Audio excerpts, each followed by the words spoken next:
As for the rest of the world, Venezuela has largely fallen off the map. Their exports are now down below 500,000 barrels a day. They've basically become a non-factor. The skill sets have atrophied. They haven't trained anyone new in the last 10 years. A lot of the skill set folks have left. And in fact, in order to pay its back debts to Russia's Lukoil, and Rosneft, they had to hand over control of Citgo, the American refining company. And the Americans basically had a very quiet conversation with Moscow. Like, just so you know, you got two choices here. You can give that back or we'll take it. And so it was given back last week. So Citgo is back in American hands. The question is how to divvy up the shares among people who are owed money by either the Russians or Venezuelans. So we've actually had stealthily the largest nationalization in American post-World War II history, very much under the radar. We're building a couple small new ones, but what's really happening is the existing footprint of the existing refinery stock is all being expanded. So we've added roughly 4 to 5 million barrels per day of distillation capacity over the last 7 years. And that's in addition to a little bit of distillation that we're doing in order to prep our light sweet crude for export. We pull out some of the natural gas liquids to process them locally. So we're doing it, we're just not increasing the number of refineries, we're just increasing our overall capacity. There's an argument to be made that the American Northeast and California really do need to break ground on some new refineries, but until we make it legal to ship crude from the American mid-continent there, that's probably not going to happen. We've got this weird law called the Jones Act that says that any cargo shipped between any two American ports has to be on a vessel that was built in America, is crewed by Americans, is captained by an American, and is owned by Americans. And any foreign ship that comes in, once they drop or pick up cargo in a specific port, they then have to go to a different country before they can come back to a different port. And then we made it very difficult for us to ship product within our own system, or even crude within our own system. If you're in Texas, this is broadly working for you because it means you've got a captive market. You get as much of the crude as you want, but it does raise unnecessarily the cost for energy products on the coasts. In terms of other energy output, Chinese output continues to decline. Middle Eastern output is stable, kind of. There's been a lot of news recently that there's more Iranian crude hitting the market. That is not true. What's happened is that some of the Iranian crude that was using black market methods of avoiding the sanctions have now found gray market methods of avoiding the sanctions, and so it's a little bit more visible. That's the only difference there. Saudi Arabia has reduced its output by another 1 million barrels per day, or at least they say they're going to. Look at what they actually do. The last time they said they were going to cut output by 1 million, they actually raised it by 250,000 barrels. Saudi's playing a weird game here. They know now, it's really sunk in that the Americans don't like them very much and that the Americans will never fight a war for them. And since we were their security guarantor for the last 70 years, they need a new one. So they are experimenting with different players, the French, the Brits, the Turks, the Chinese, the Japanese, in order to find someone who might fight for their ability to be fat and live in air conditioning. It hasn't gone great.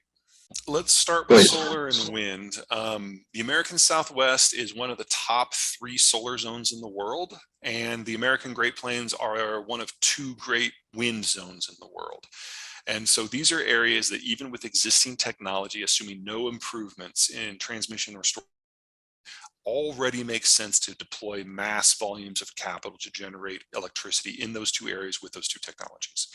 Now, one of the things that the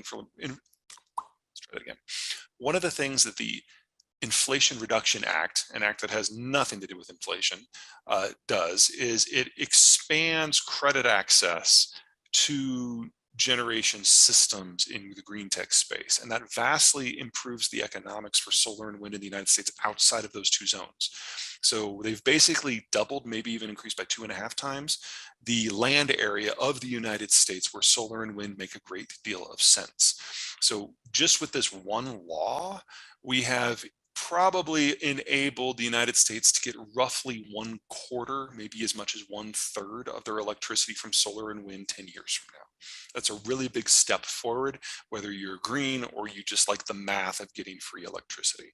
That's really helped. Nowhere else in the world near populated centers has that kind of advantage outside of Australia. And I broadly don't have a problem with that. Now, that doesn't mean that these areas are going 100% green, although places where it overlaps, like West Texas, very well may. But it does push us a lot more in the direction of energy security and a less carbon intensive system. They're not perfect technologies, but for these geographies, they're pretty close. And I've forgotten what the other two questions were. AI. I'd hate to be a copy editor right now. There are a lot of value-added industries that are really focused on rote memorization, and grammar is one of those skills where AI is proving very successful. For those of you in the legal profession, I'd hate to be a paralegal right now because a lot of that supporting network that requires the ability to go and research mass volumes of case studies, AI can do that with a few clicks.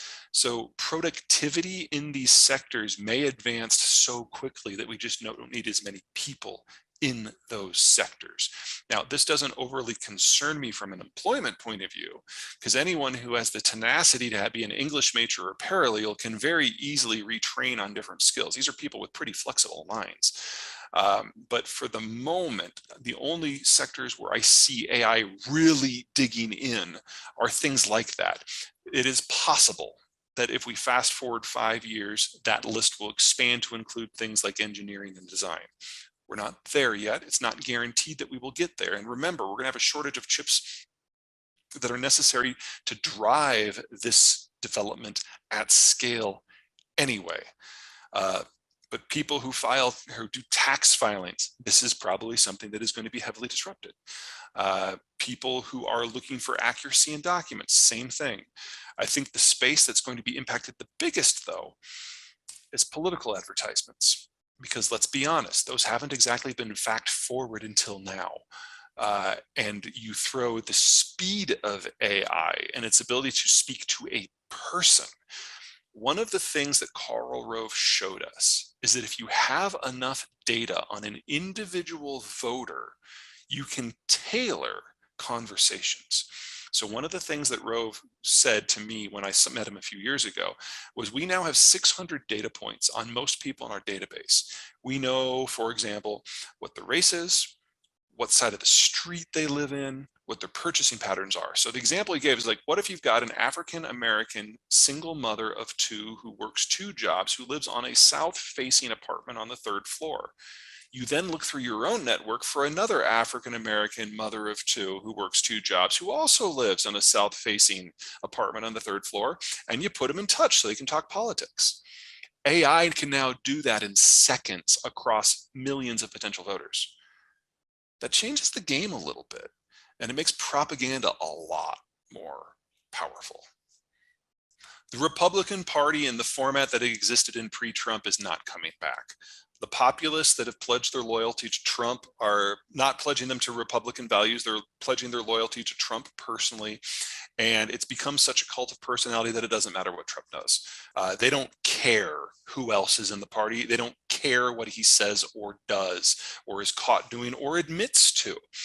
He is a lock.